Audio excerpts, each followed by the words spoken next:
This conversation was never meant to be heard.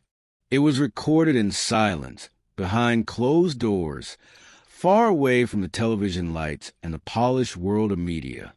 And yet it remained, like a shadow that refuses to fade, even after the sun has gone down.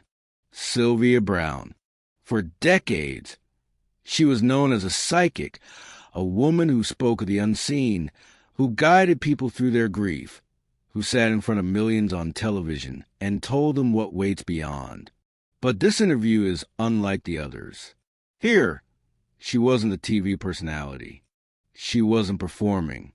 She was confessing. She whispered, "If I share this, they'll call me a fraud, a lunatic, a witch."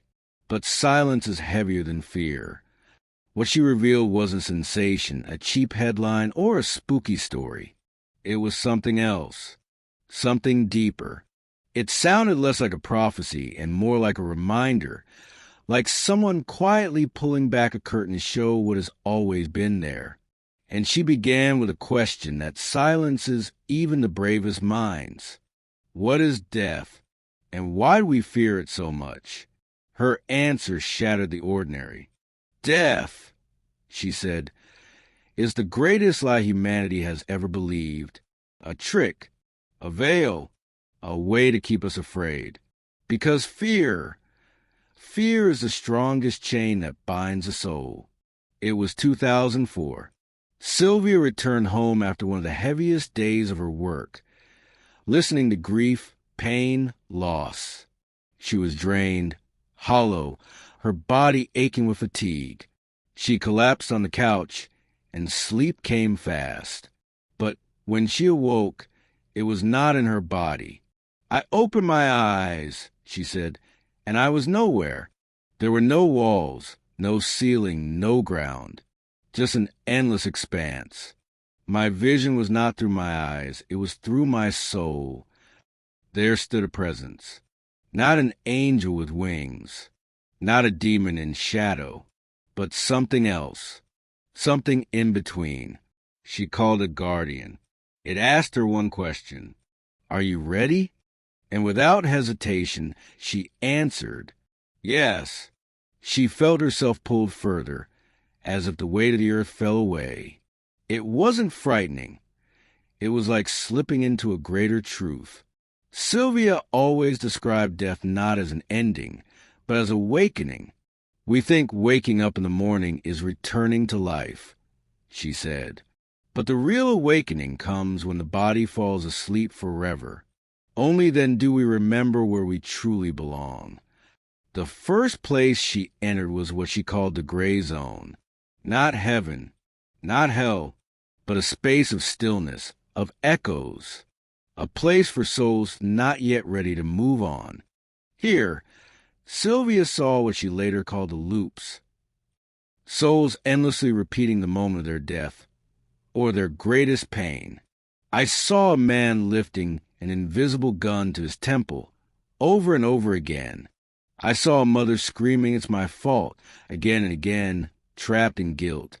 I saw a boy walking in circles, unaware that his life had already ended. This was not punishment, not hellfire, not judgment. It was self-made. The soul carries what it cannot release," she said, "and it replays it again and again until it realizes it can let go." This idea exists in ancient mysticism, too. The Tibetan Book of the Dead speaks of the bardo, a state between worlds, where consciousness faces its own illusions. What you cling to, you meet. What you fear, you see, until you awaken. And these souls, Sylvia explained, often linger near the living. That's why we feel sudden chills, see repeating dreams, or sense presences in empty rooms. "These are not demons," she said. "They are the lost, the unfinished, souls searching for the way forward." From there, Sylvia was guided further, to what she called the plateau. It was a vast, unending expanse where thoughts became shapes, where emotions turned into living beings. "My doubts stood before me like shadows," she said. But love appeared as light, wrapping around me. And then something approached. Not a figure, not a voice, but a presence she named knowledge. It spoke without words, placing truth directly into her soul. You search for answers, but truth is not in answers. Truth is in the journey itself. Sylvia realized something most people misunderstand.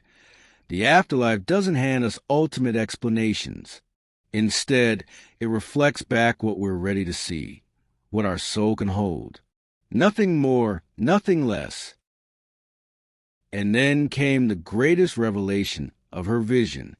The soul, she said, is not a tool, not a fragment. It is us. The body is only a costume. Life is only a stage. But the actor, the traveler, is always the soul. Hell, she explained, is not a place. It is a state of mind. We feel here, alive, when we drown in guilt, hatred, or despair. We feel it after death, when those emotions still chain us down. But there is no eternal damnation. Karma, Sylvia said, is not punishment. It's a mirror. Whatever you send out, you will one day face.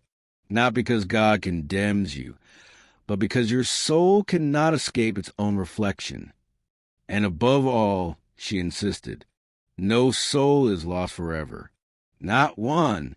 All return to the light, because light is their true essence.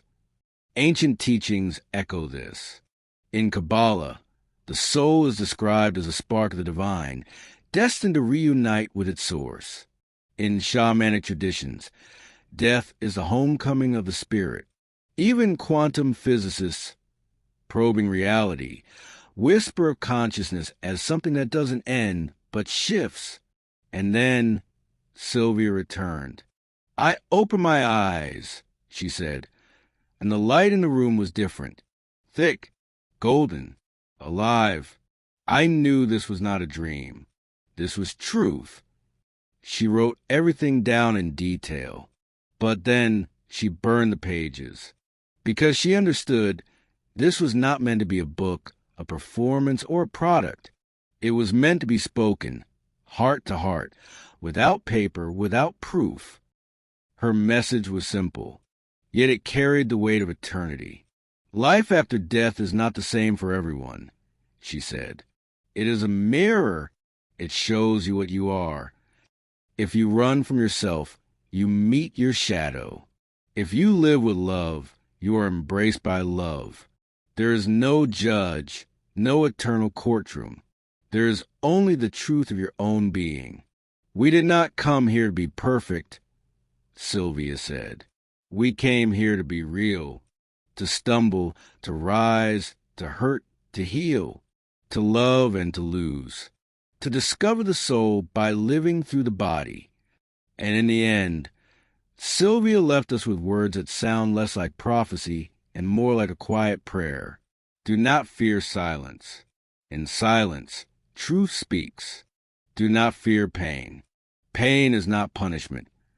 It is the path to transformation. And do not fear the questions, because the answers are already walking toward you. She asked us not to believe her blindly. She wanted each of us to remember, on our own, who we truly are, because death is not an ending. It is a return. I heard it clearly, she said. You are home, but not yet. It is not your time. And so I returned, only to remind you